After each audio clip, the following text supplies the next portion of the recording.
boa noite, salve, salve rapaziada. Podcast Entre Amigos está de volta para mais um episódio. Continuamos firme e forte para trazer mais conteúdos para vocês. Porém, ainda no formato do Pocket Cast, que será uma forma mais rápida e dinâmica de passar as informações para vocês.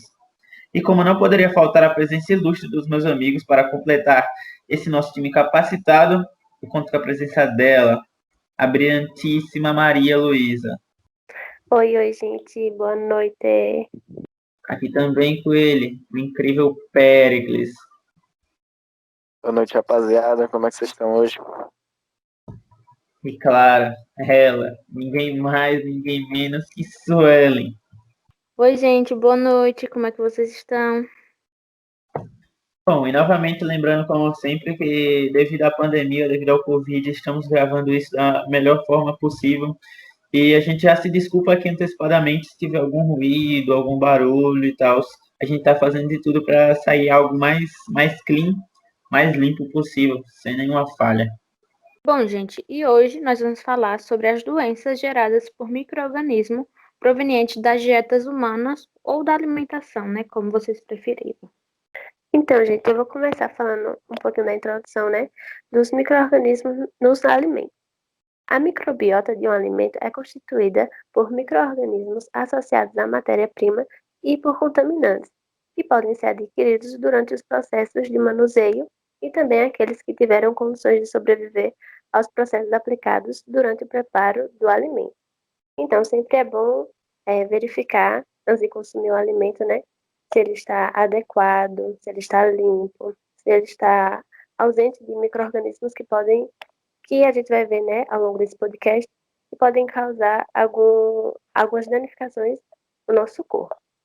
A maior parte dos alimentos está sujeita a várias fontes potenciais de micro-organismos, porém, pode-se controlar os níveis de contaminação e também manter a microbiota em um alimento em um número aceitável.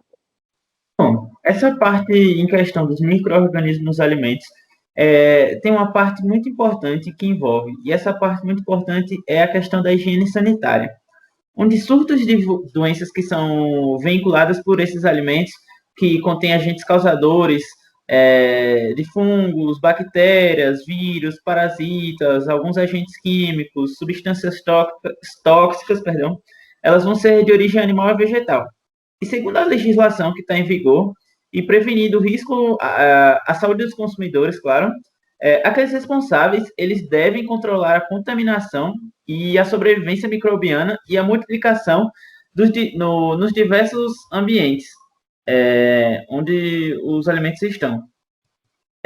Tais esses como onde a prevalência elevada dos surtos, eles geralmente vão se desenvolver por falhas peculiares nos setores de produção, onde essas falhas elas incluem a refrigeração inadequada, o preparo do alimento com um amplo intervalo antes do consumo, processamento térmico insuficiente, conservação a quente que acaba sendo impropriada da maneira imprópria, alimentos contaminados, higienização indireta, contaminação cruzada e também uso de produtos clandestinos e utilização de sobras.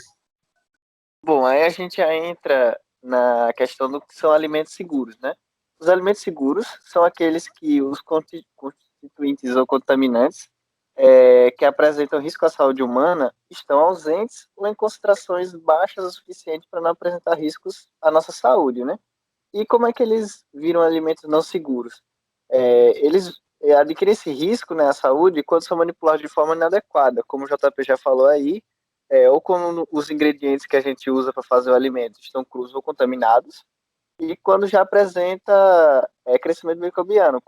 Por exemplo, quando você vê uma maçã ali, ela já está começando a criar aqueles fungozinhos, então não coma aquilo.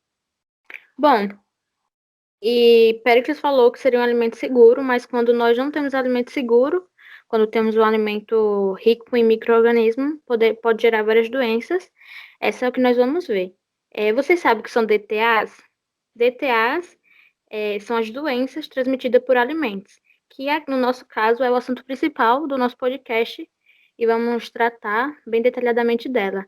Segundo a Organização Mundial da Saúde, elas são denominadas doenças comumente infecciosas ou tóxicas, ocasionadas por agentes que entram no hospedeiro através da ingestão de alimentos, sendo que todas as pessoas estão sujeitas a essas doenças de origem alimentar. Ou seja, todas as pessoas podem estar sujeitas porque todo mundo, né, precisa se alimentar para sobreviver. Então, o que a gente tem que fazer é sempre estar de olho nos alimentos que estamos consumindo e também verificar a origem deles, né? Verificar a indústria, enfim. A transmissão dessas doenças pode ocorrer de forma direta. Como seria essa forma direta? Seria por ingestão de água ou de alimentos contaminados. Ou então por forma indireta, que seria no preparo dos alimentos, na higiene pessoal, na agricultura e no lazer. Como a gente vai ver, tem doenças que se espalham por contatos entre pessoas. Então, no próprio lazer, no próprio contato, com aglomerações, você pode adquirir algum tipo dessas doenças, dessas DTAs. Os principais micro-organismos, eles estão sempre presentes na água e em alimentos. Nós vamos falar deles aqui, vamos detalhar eles melhor e vamos trazer os principais que causam essas doenças. Não são todos, porque são muito grandes, são muitos, isso se tornaria muito grande, mas nós vamos trazer os principais que causam, os principais daqui do Brasil também. Então, para dar a introdução a alguns exemplos, nós temos a Escherichia coli, é uma bactéria, mais conhecida também como E. coli. Ela pode atuar em organismos tanto dos seres humanos quanto em animais. Um exemplo são os bovinos. Nisso, ela pode atuar tanto de uma forma positiva, tanto de uma forma negativa. Na parte positiva, ela vai ser encontrada nos intestinos, impedindo a colonização por patógenos.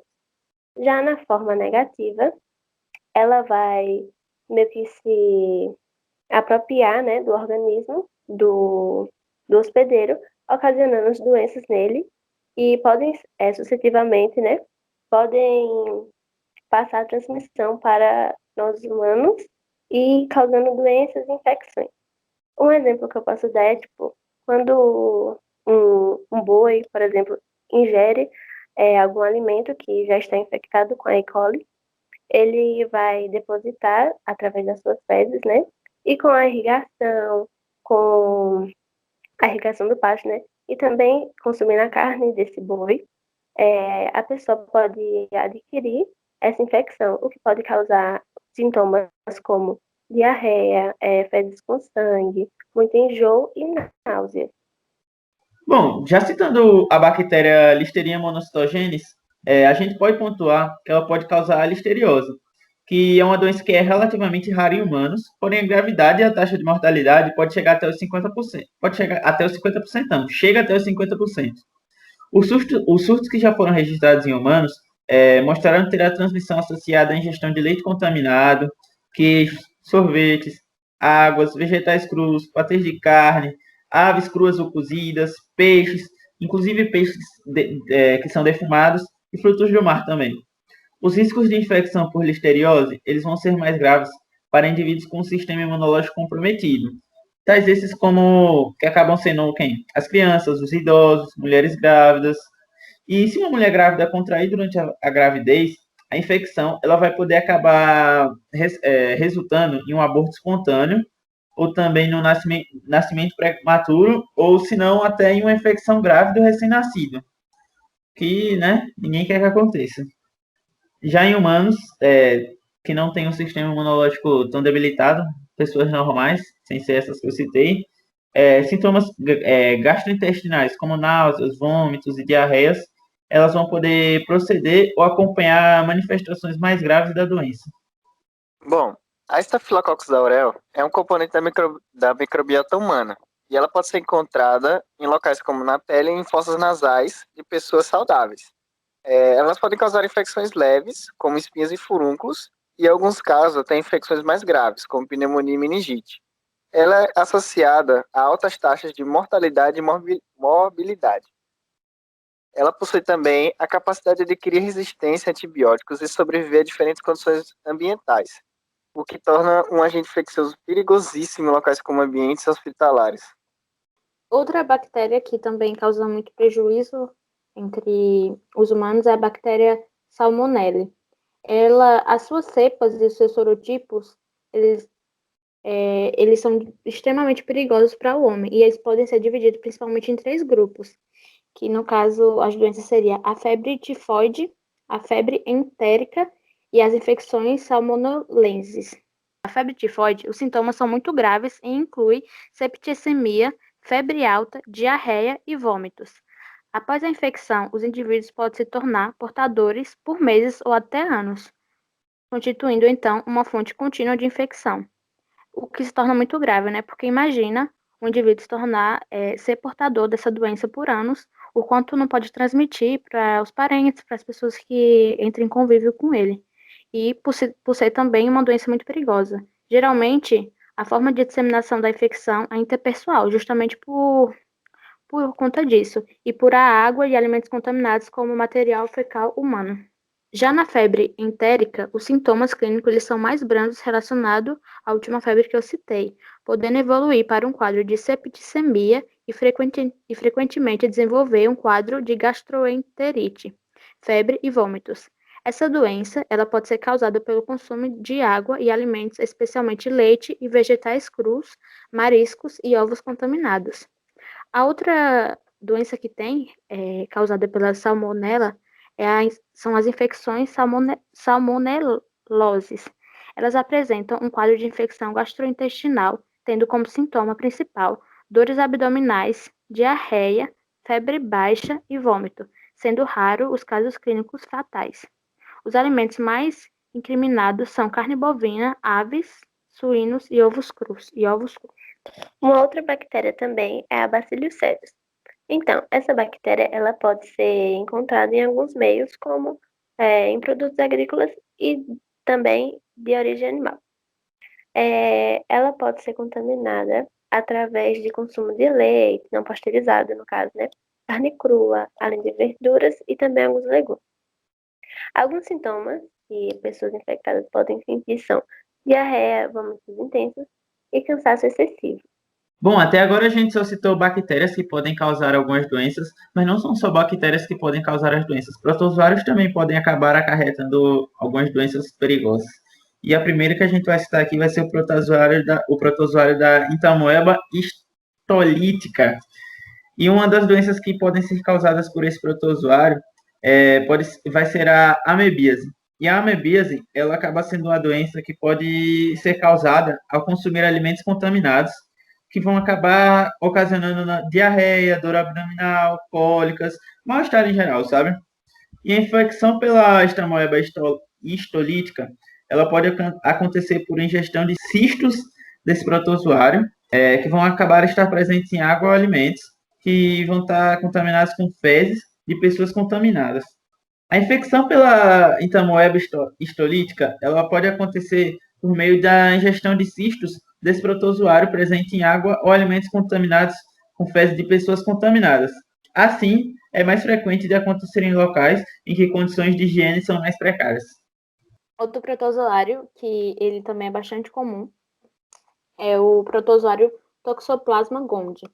A principal doença que ele causa é a toxoplasmose, que é uma doença infecciosa causada pela ingestão de carne crua ou mal cozida, contendo cistos do parasita, que pode provocar sinais e sintomas gerais, como esses sintomas seriam febre, dor muscular, cansaço excessivo, dor de cabeça e dor de garganta, principalmente em pessoas que possuem sistema imunológico mais comprometido. Além disso, o Toxoplasma gondii pode também estar presente em alguns gatos, de forma que o contato com suas fezes pode também ser uma via de contaminação. Ou seja, esse protozoário ele não apenas pode chegar na gente pelos alimentos crus, mal passados, enfim, mas também por algum alimento contaminado, por resquícios de fezes de gato, e enfim. Bom, e é isso, gente. Esse foi o assunto do nosso podcast, o nosso conteúdo principal. Como vocês mesmos viram, foi um podcast novamente como outro, bem conteudista, porque nesse momento estamos apenas apresentando para vocês o conhecimento, enfim, para vocês terem noção do que vamos discutir à frente. É isso, rapaziada. Como o Suelen mesmo falou, esse é apenas uma versão mais conteudista do podcast, onde tem menos debate e mais informações para ser algo mais dinâmico mesmo. E é isso. Alguém tem mais alguma coisa para acrescentar? Na verdade, eu quase esquecendo, e é de suma importância. Aqui nós citamos várias doenças causadas por micro-organismos, bactérias, protozoários, Mas claro que a maioria das doenças tem como você evitar elas, né? Tem como você se prevenir. Então, nós não trouxemos para não ficar algo muito grande, mas reforçando, nós temos um Instagram que outras pessoas do nosso grupo também postam conteúdos lá. E essa semana foi postado um conteúdo primordial para esse assunto, que é como a gente evitar os micro-organismos na alimentação. Então, tá lá no destaque, a gente vai deixar o link do Instagram aqui. E se vocês se interessaram por esse vídeo, se interessaram por esse podcast, por favor, entrar lá no Instagram e ver a continuação, né? Teoricamente seria. Obrigada. É isso, agora que Suelen encerrou os avisos e tudo que tinha para falar. Acho que ninguém mais tem mais nada para acrescentar, mais nenhum adendo. Vamos fazer aqui nosso encerramento. Quem gostou aí, se puder dar um like, dar uma força, dar uma moral, que a gente vai continuar postando o conteúdo em formato de podcast. E é isso. Até logo. Beijos, beijos. Tchau, tchau. Amo vocês. Tchau, gente. Não esqueçam de compartilhar. Tchau. Essa é a nossa maior função aqui, né? Para distribuir conhecimento. Beijo. Beijos, beijos.